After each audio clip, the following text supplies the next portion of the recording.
Hello everyone, welcome back to my channel.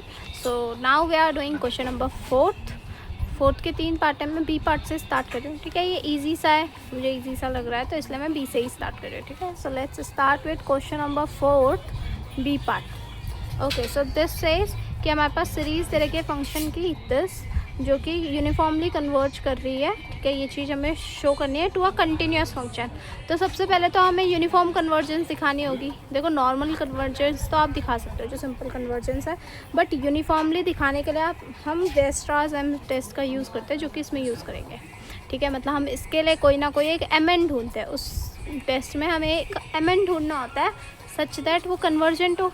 तो वो convergent होगा तो ये सीरीज़ क्या आ जाती है, यूनिफॉर्मली कन्वर्जेंट आ जाती है. So let's see how do we use that test. Okay, so for x belonging to R we have mod cos x square plus 1 is less than equals to 1. cos की कुछ भी value हो वो हमेशा 1 से छोटी होगी. And mod cos x square plus 1 upon में n स्क्वायर, ये हमें क्वेश्चन में दे रखा है. ठीक है, इसका मॉड लो n स्क्वायर का, ये तो पॉजिटिव ही नंबर है. खैर, है ना, this will be less then 1 by n square. n square अच्छा क्यूब है हमारे फंक्शन में, वी हैव क्यूब. ठीक है, तो since summation 1 by n cube is convergent, ये कन्वर्जेंट है इधर वाला. अब बता दो जरा ये क्यों कन्वर्जेंट है. ये इसलिए कन्वर्जेंट है क्योंकि पी टेस्ट से, पी टेस्ट क्या कहता है कि अगर p ग्रेटर देन 1 होता है तो ये सीरीज़ कन्वर्जेंट आ जाती है. Convergent by P series test मैंने एक बार ऑलरेडी लिख दिया है स्टेटमेंट. ठीक है, मैं नहीं लिखती, नॉर्मल आपको लिखना है कि P series test states that the sequence of the type summation 1 by N P is convergent if P is greater than 0. ये आपको क्या करनी है, स्टेटमेंट लिख देनी है यहाँ पे. ठीक है, रीज़न में. सो देयरफॉर कंपैरिजन ट हम कह सकते हैं, यहाँ पे कंपेयर कर दिया हमने कि ये कन्वर्जेंट है तो ये भी कन्वर्जेंट होगी. Therefore by comparison test summation n equals to 1 से लेकर infinity cos x square plus 1 by n square is convergent. हमारे पास कन्वर्जेंट आ गई.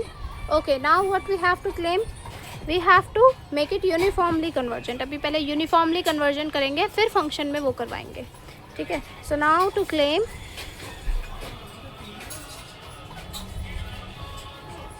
It is uniformly convergent on R. तब वही मैंने कहा वेस्ट्रास एम टेस्ट लगाएंगे तो हमें एक एम एन ढूंढना होता है. देखो, एम एन ढूंढना बहुत आसान होता है. देखो, जो सीरीज इससे छोटी हो जाए ना वही एम एन होता है. ठीक है, तो ये काम हम ऑलरेडी कर चुके हैं तो यही हम लेंगे. So proof let M N equals to 1 upon में n cube which is greater than 0 is a sequence of positive real numbers. हाँ, और mn जो होता है हमेशा पॉजिटिव रियल नंबर्स की सीक्वेंस होनी चाहिए. ठीक है, real numbers and summation mn equals to summation 1 by n cube. ये क्या है, ये कन्वर्जेंट है बाय टी सीरीज़. अब देखो, हमारा काम बस यहीं पे ख़त्म, इसी से ये यूनिफॉर्मली कन्वर्जेंट हो जाता है. ये वेस्ट्रास एम टेस्ट है. ठीक है, सो इफ क्या लिखना है, अच्छे से लिख देते हैं. And also mod cos x square plus 1 n cube is less than equals to 1 by n cube for x belonging to real number. ठीक है, so therefore by Weierstrass M test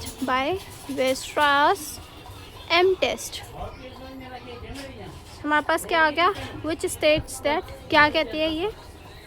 आपको स्टेटमेंट ये याद होनी चाहिए क्योंकि ये वाली जो स्टेटमेंट है हर जगह जहाँ जहाँ यूनिफॉर्म कन्वर्जेंस दिखानी होगी सीरीज़ की, वहाँ हर जगह आपको ये यूज़ करना पड़ेगा. So which states that let mn be a sequence of real number. Okay, so positive real numbers such that mod F N X, ये हमारी सीक्वेंस है, F N X should be less than equals to M N on X belonging to D domain and for all N belonging to natural numbers. So if summation M N, अगर ये M N जो है ये convergent आ जाए हमारे पास, ठीक है, natural numbers के लिए, देन समेशन एफ एन, ये वाली जो सीक्वेंस होगी, then summation F N is uniformly convergent, ठीक है, to a function on D. देखा इजी सी है ना ये वाली, मतलब थ्योरम को यूज़ करना, this is easy. Okay, so now next is, अब हमें बताना है कि ये कहाँ पे किसी कंटिन्यूस फंक्शन में जा रही है, मतलब हो रही है। ओके, सो देयरफॉर ये स्टेटमेंट लिख देते हैं, cos x square plus 1 by N cube, N cube भी लेके लिख रही हूँ ना मैं हमेशा, N cube is uniformly convergent on real number to a function on are.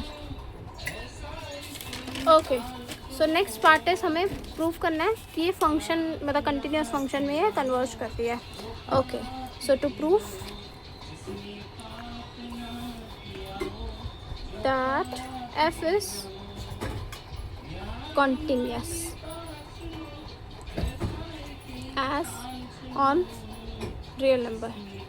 Now since, अब देखो हर एक fn जो है वो कंटिन्यूस है, क्यों? क्योंकि ऊपर ट्रिग्नोमेट्री है, ठीक है, ट्रिग्नोमेट्रिक फंक्शंस तो कंटिन्यूस होता है। तो since each fn is continuous as it is a trigonometric function, okay, function, and summation fn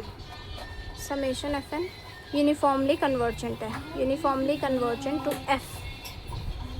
देखो हर एक fn जो है कंटिन्यूस है, और वो क्योंकि वो एक ट्रिग्नोमेट्रिक फंक्शन है, और समेशन fn जो है वो हमें यूनिफॉर्मली कन्वर्जेंट भी पता चल गया कि वो यूनिफॉर्मली कन्वर्जेंट हो रहा है f में। तो ये थ्योरम अब हम यूज़ करेंगे। थ्योरम सिंपल कहती है कि अगर f कंटिन्यूस है, इफ़ f इज़ कंटिन्यूस, नहीं, हाँ, तो फिर वो थ्योरम कहते हैं कि हमारा f जो है वो कंटिन्यूस हो जाएगा, मतलब हमें fn कंटिन्यूस होना चाहिए, ठीक है, और fn यूनिफॉर्मली कन्वर्जेंट होना चाहिए। अगर ये चीज़ हमारे पास आ गई तो हमारे पास क्या हो जाएगा, f is continuous on real number. This is the theorem. Theorem हम लिख देते हैं पूरी अच्छे से, ये तो हमने डायरेक्टली इसके लिए लिख दी। आप यहाँ पे थ्योरम भी स्टेट करते ना, बोलना कि bye theorem which states that, ठीक है, विच states that f1 be a sequence of fn be a sequence of continuous function, and ये fn जो है यूनिफॉर्मली कन्वर्जेंट हो रहा है, uniformly convergent on f on d, then f is also continuous on d, f भी क्या हो जाएगा, कॉन्टिन्यूस। देयरफॉर हमने प्रूफ कर दिया कि ये जो फंक्शन है ये यूनिफॉर्मली कन्वर्जेंट है on real number to a continuous function. Okay, so that is it for this question. अब हम मिलते हैं नेक्स्ट वीडियो में, जिसमें मैं question number 4 A and B C part करवाऊंगी। लेट्स सी कौन सा आता है, वेट करो। Okay, like share and subscribe. कोई भी डाउट हो तो कमेंट सेक्शन में पूछ लेना, मतलब इस वीडियो से रिलेटेड, लाइक और डाउट्स में कोशिश करूँगी जैसे जैसे आप बताते रहो तो मैं नेक्स्ट वीडियोज़ में उन्हें बताते रहूँ, ठीक है। होप सो आपको समझ आया हो। All the best.